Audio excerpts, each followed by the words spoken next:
Welcome guys, welcome to JK exam cracker. और मैं हूं आपका होस्ट अंकुश ठाकुर। और आज मैं आपके लिए एक और वीडियो लेके आया हूं जो हमारे क्लास 4th के जो एस्पिरेंट्स हैं, जिन जिन लोगों का एग्ज़ाम है, उनके लिए हम लोग ये वीडियो लेकर आए हैं। और इस वीडियो में आज हम कुछ और फैक्ट डिस्कस करने वाले हैं हमारे हिस्ट्री को लेकर, जो हमारी मॉडर्न हिस्ट्री है, पर्टिकुलरली उस के जो है 16th जो है मैं क्वेश्चन लेकर आया हूं। और उन्हीं क्वेश्चन को जो है हम लोग आज डिस्कस करेंगे।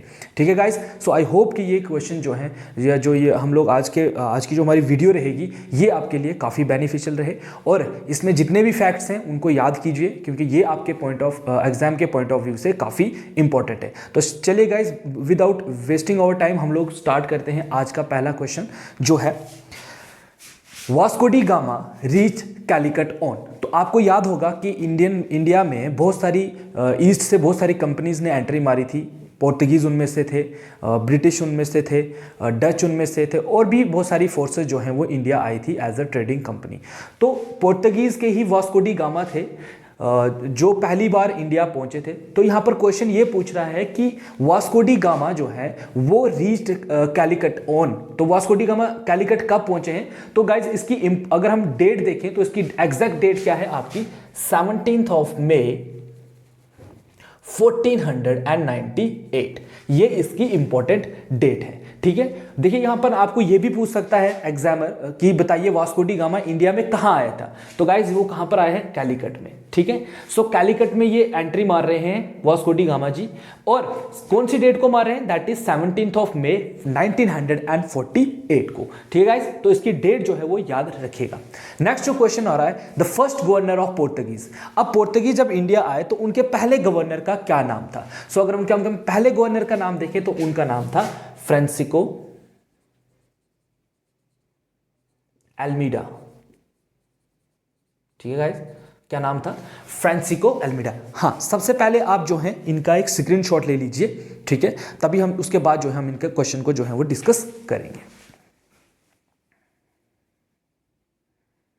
ओके, आई होप कि आपने स्क्रीनशॉट जो है वो ले लिया हो। और अब हम जो है वो नेक्स्ट क्वेश्चन डिस्कस करते हैं, that is the first factory of Portuguese was established in. पहली फैक्ट्री जो पोर्तुगीज की इंडिया में लगती है, एस्टेब्लिश होती है, वो कब होती है? उसकी डेट क्या थी? तो उसकी डेट क्या थी गाइस? 1502। तो 1502 में जो है पोर्तुगीज की जो है वो पहली फैक्ट्री जो है वो इंडिया में एस्टेब्लिश होती है। ठीक है गाइस, सो ये आपके जितने भी पोर्तुगीज को लेकर जो है मैंने क्वेश्चन लिए हुए हैं कि वास्को डी गामा कब आते हैं, ठीक है, फर्स्ट गवर्नर जनरल कौन है, और पहली फैक्ट्री ये लोग कहां पर एस्टेब्लिश करते हैं। उसके बाद blue water policy was started by. अब ब्लू वाटर पॉलिसी जो है वो कौन थे जिसने इनको स्टार्ट किया था? तो ब्लू वाटर पॉलिसी की अगर मैं बात करूं, it is again started by Francisco Almeida. ठीक है, फ्रांसिस्को एल्मीडा ही थे जिन्होंने इस ब्लू वाटर पॉलिसी को जो है वो इंडिया में स्टार्ट किया था। ब्लू वाटर पॉलिसी के अंडर क्या था कि आप जो कंपनी इंडियन ओशन पर कंट्रोल कर लेगी, समझिए वो सबसे ज्यादा प्रॉफिट जो है वो कर पाएगी। तो मेन मकसद क्या था ब्लू वाटर पॉलिसी का? To capture the Indian Ocean, ताकि इंडियन ओशन पर जिस भी कंपनी का जो है वो कैप्चर जो इंडियन ओशन को करेगा, वही जो है वो सही में ट्रेड जो है और उसका प्रॉफिट जो है वो ले पाएगा। तो फ्रांसिस्को एल्मीडा ने स्टार्ट किया था ब्लू वाटर पॉलिसी। तो गाइस इसकी डेट क्या है ये आप मुझे कमेंट सेक्शन में बताओगे। ठीक है, next, which company in India give Bombay to East India Company as a dowry gift. ऐसी कौन सी कंपनी थी, यूरोप की ऐसी कौन सी कंपनी थी जिसने इंडिया में बॉम्बे जो है वो एज अ गिफ्ट दिया था ब्रिटिश ईस्ट इंडिया कंपनी को, वो भी डाउरी गिफ्ट? तो ये दिया था आपके पोर्तुगीज ने। ठीक है, जिसने दिया हुआ है गाइस, ये दिया हुआ है आपके पोर्तुगीज ने।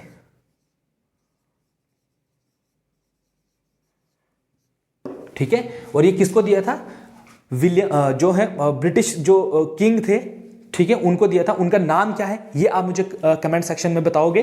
ठीक है, सो कंपनी जो ईस्ट इंडिया कंपनी थी उन्होंने बॉम्बे जो है वो एज अ गिफ्ट लिया था, किससे? आपके पोर्तुगीज से। नेक्स्ट जो क्वेश्चन आ रहा है guys, that is question number 6, Dutch east India company formed in. अब एक और कंपनी इंडिया आई थी जिनका नाम था डच ईस्ट इंडिया कंपनी। तो डच ईस्ट इंडिया कंपनी जो है वो कब फॉर्म हुई, इसकी डेट क्या है? तो उसकी डेट है गाइस 20 मार्च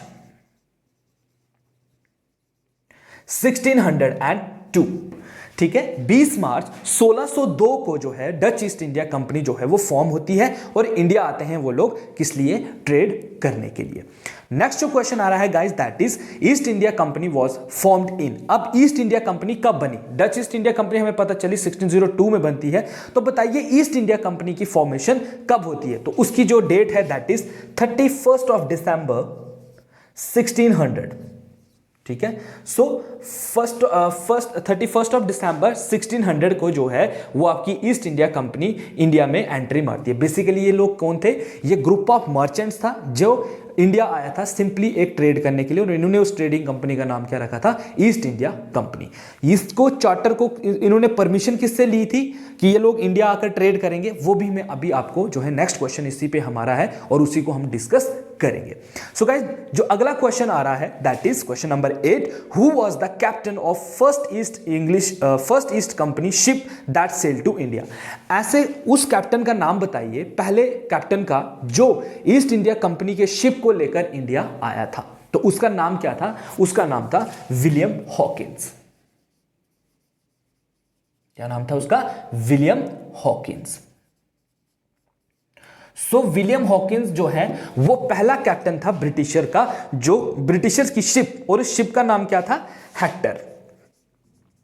ठीक है, वो कौन सी शिप लेकर आया था? आपका हेक्टर शिप लेके आया है, और कहां पर आ रहा है वो? इंडिया में, और उसका नाम क्या है? William Hawkins. ठीक है गाइस, आई होप कि ये क्वेश्चन जो है वो आपने अच्छे से क्रैम कर लिए हो, याद कर लिए हो। बहुत ही इजी क्वेश्चंस हैं। ठीक है, आपके कंपनी को लेकर क्वेश्चंस आ रहे हैं कि कौन सी कंपनी जो है वो एस्टेब्लिश हो रही है, कब एस्टेब्लिश हो रही है, उनके गवर्नर्स के बारे में है, आपने पढ़ा भी होगा इसके बारे में। तो यहां पर अगर नहीं भी पढ़ा है तो यहां से आप लोग जो है वो इजिली जो है इन कंपनीज के बारे में जो है वो इंफॉर्मेशन, आपको प्रॉपर इंफॉर्मेशन जो है वो मिल ही रही होगी। नेक्स्ट क्वेश्चन जो आ रहा है guys that is question number 9, that who gave the company the फरमान in 1667 to trade in Bengal? अब आपको पता है कि जब जो कंपनी है वो इंडिया आती है तो इंडिया में उस टाइम मुगल का रूल हुआ करता था। तो ऐसे कौन से मुगल जो हैं वो जो मुगल किंग थे जिन्होंने कंपनी को फरमान इशू किया, एक डॉक्यूमेंट इशू किया कि वो लोग जो हैं वो ट्रेड कर सकते हैं बंगाल में? तो यही क्वेश्चन जो है वो पूछ रहा है कि कंपनी को फरमान जो 1667 में जो इशू हुआ था कि वो लोग ट्रेड जो कर सकते हैं, वो किस किंग ने दिया था? तो वो दिया था मुगल किंग औरंगजेब ने।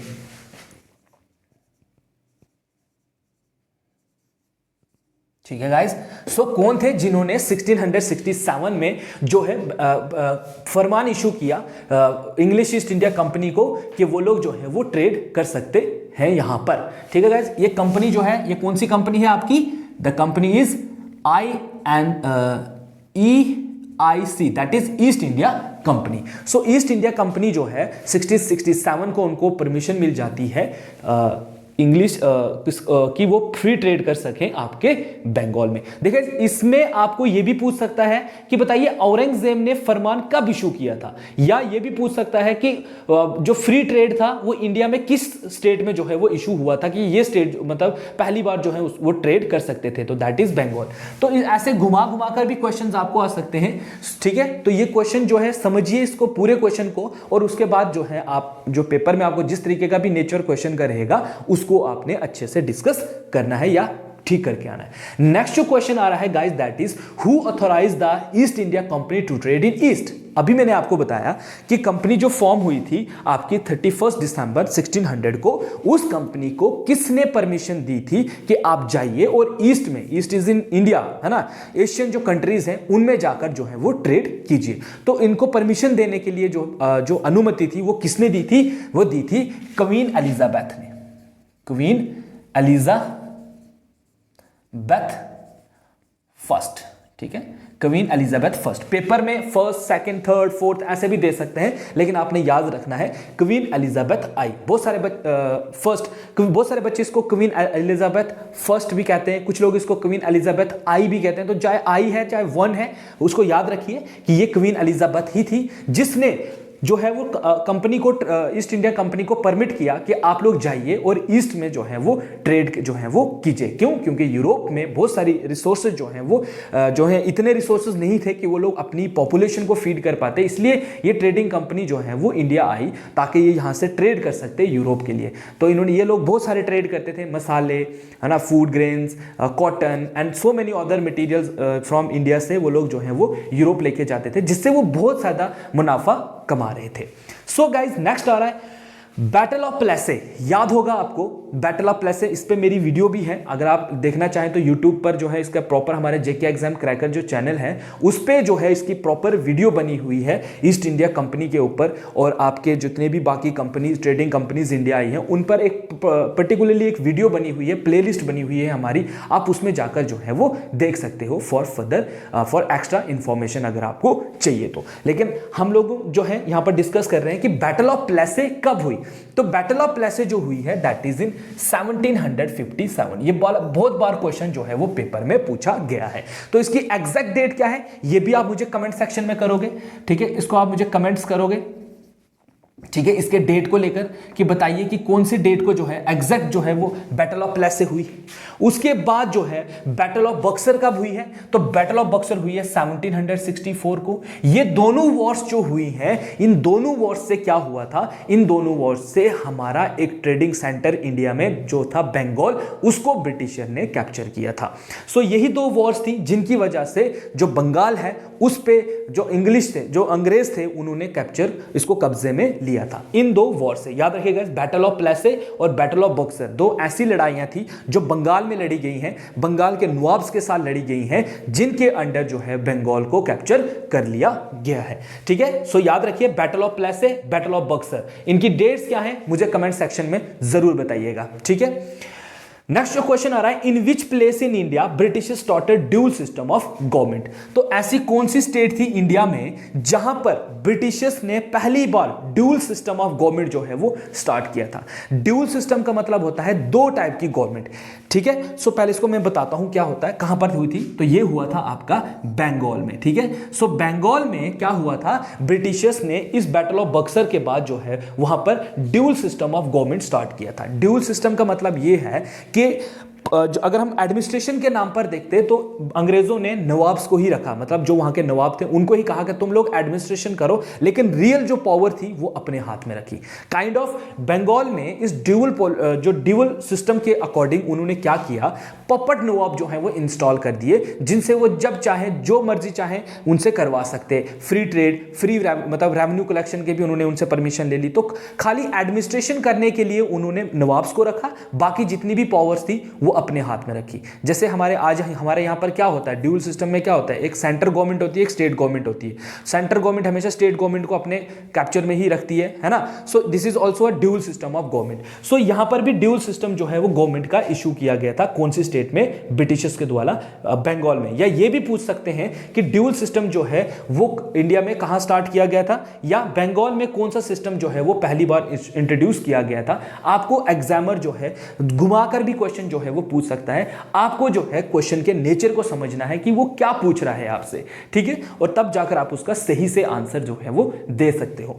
नेक्स्ट जो क्वेश्चन आ रहा है गाइस, जो पेपर के अकॉर्डिंग आपसे बहुत बार पूछा गया है, चाहे हम जेकेएसएसबी के एग्जाम देखें, जितने भी एग्जाम जेकेएसएसबी ने कंडक्ट किए हैं उनमें से यही एक क्वेश्चन जो है वो बार बार यही क्वेश्चन जो है वो पूछती रहती है। तो हमने ये जितने भी क्वेश्चन लिए हुए हैं, हमने ये सारे के सारे कहां से लिए हुए हैं, आपके जो प्रीवियस ईयर पेपर्स हैं और भी जितने भी स्टेट लेवल एग्जाम होते हैं डिफरेंट स्टेट्स के, वहां से हमने ये क्वेश्चन जो है वो लिए हैं आप लोगों के लिए, ताकि आपको जो है कंसेप्ट क्लियर हो, है ना। ये स्मार्ट वर्क है जो आपको हेल्प करेगा आपके एग्जाम में।